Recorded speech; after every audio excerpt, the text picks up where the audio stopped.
Apó 2. Igen, indul. Úgyse fogjuk hangot keverni, ha mindegy. Sziasztok! Sziasztok! Na, ez lenne itt a projekt Niva. Robi, a Kriszti, főszerelő. Kriszti, a főfő, Utas. a kapitány. Hát igen, kis magyarázattal tartozunk egyrészt az ismerőseinknek is, többek között azoknak, akik annyira nem ismernek bennünket, de viszont követni szeretnének, vagy legalábbis úgy látták, hogy van valamiféle potenciál abban, amit mi csinálunk. Miről is lenne szó?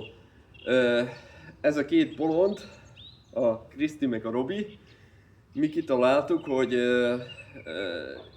tehát nem, igazából ez nem egy teljesen hirtelen jött ötlet, kitaláltuk, hogy indulunk a Budapest-Bamako rallin, ami lényegében a valamikori Dakar rally szellemét idézi, vagy igazából annak a hagyományait követi. És azt találtuk ki, hogy mi egy Nivával indulunk. Gyakorlatilag 2028-ban, amikor mi indulni szeretnénk, 40 éves lesz. 18.501 kilométer van az óráján, a kilométer óráján, ami egyébként reálisnak tűnik. Tehát így most valószínűleg ti, akik nézitek ezt a videót, ez egy borzasztó rossz dolognak tűnik, mert tehát nem épp a legideálisabb autókinézet. Igen, ezt mi most csak ide tettük. Tehát ebben motor nincs, egyébként semmi sincs benne, tehát ez egy nyers kaszni.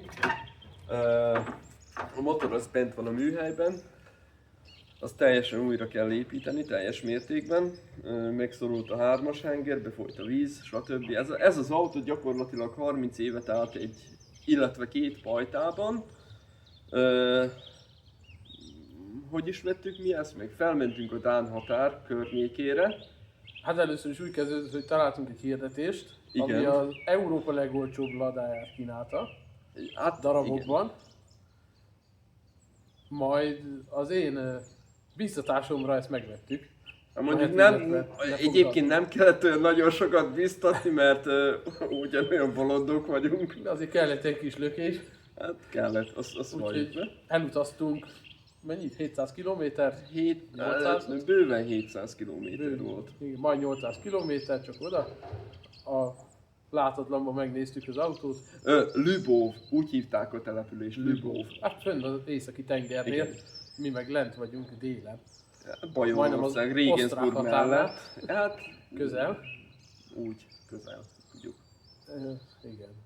Úgyhogy bátran nekiindultunk, de mind a ketten, ahogy megláttuk az autót, szerintem tudtuk, hogy ez egy jó alany lesz a mi projektünkhöz.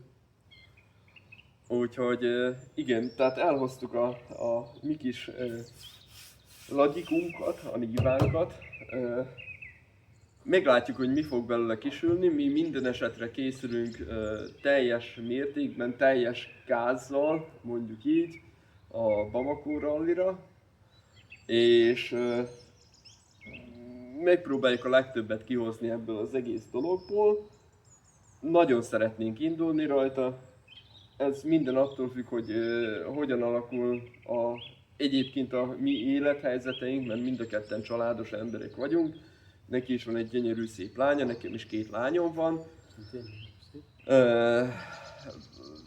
És Az egyik tehát azért hát igen, egy kicsit nehéz lesz időbelileg beosztani a dolgokat, de egyébként nem olyan szörnyű a kaszni állapota. Gondoljátok, majd fogunk erről képeket is mellékelni. Most ebben a videóban természetesen nem lesz lehetőség, hogy egyébként nem lenne jó, nagyon hosszú lenne a videó. Egyébként már hosszú a videó, nagyon sokat beszélek, ezért előre is elnézést.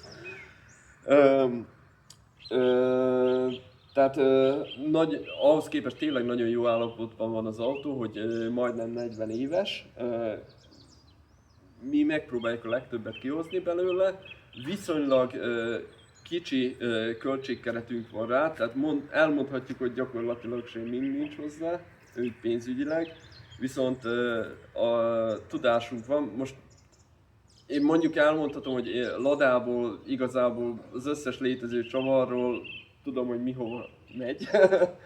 Ezt mondjuk lehet, hogy a Kriszti bírja valamilyen szinten Tanúsítani, igen. Én nem de tudom. egyébként Tanulok. tényleg szeretem a ladát ebből a szempontból, tényleg nagyon sok mindent tudok, tehát nagyon sok évig ladáztam, tehát mai napig is ladás vagyok, attól függetlenül, hogy gyakorlatilag több BMW van, mint ladám, ha azt nézzük.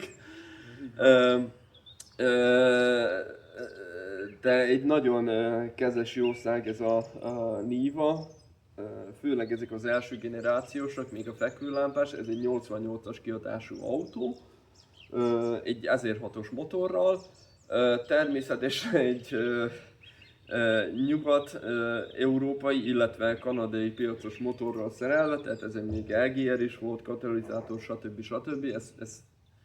Ezt már egyébként a helyi szervekkel, illetve az úgynevezett TÜV-fel, tehát a műszaki ellenőrző csoporttal már egyeztettem, hogy is lehetne ezt újra bejelenteni, és mondták, hogy az akkori német szabályoknak, amik 88-ban érvényesek voltak, meg kell, hogy feleljen, tehát az EGR visszavezetés, tehát a kipufogó gáz visszavezetés, illetve a katalizátor nem feltétel, úgyhogy ez egy normális mezei Niva lesz.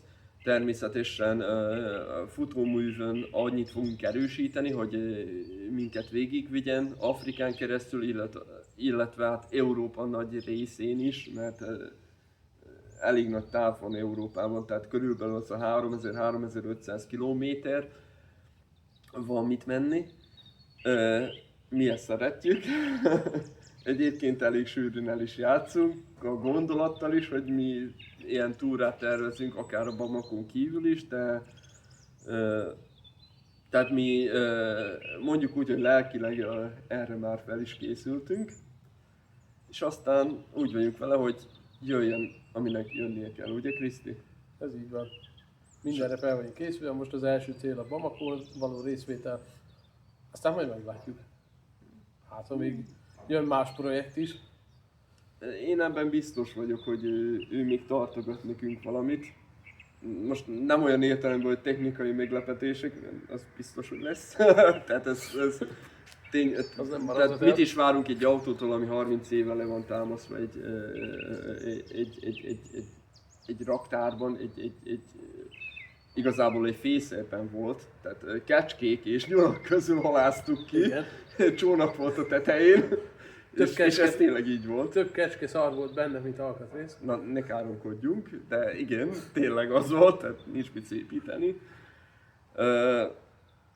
Mi megpróbáljuk mindenféleképpen magunkból is, és az autóból is a legtöbbet kihozni, és hogyha benneteket ez érdekel, kövessétek be az oldalunkat mind a Facebookon, illetve az Instagramon, igen. és a Youtube-on. És a Youtube-on. Nincs is még YouTube csatornánk. De lesz. De lesz. Köszi. Sziasztok! Sziasztok!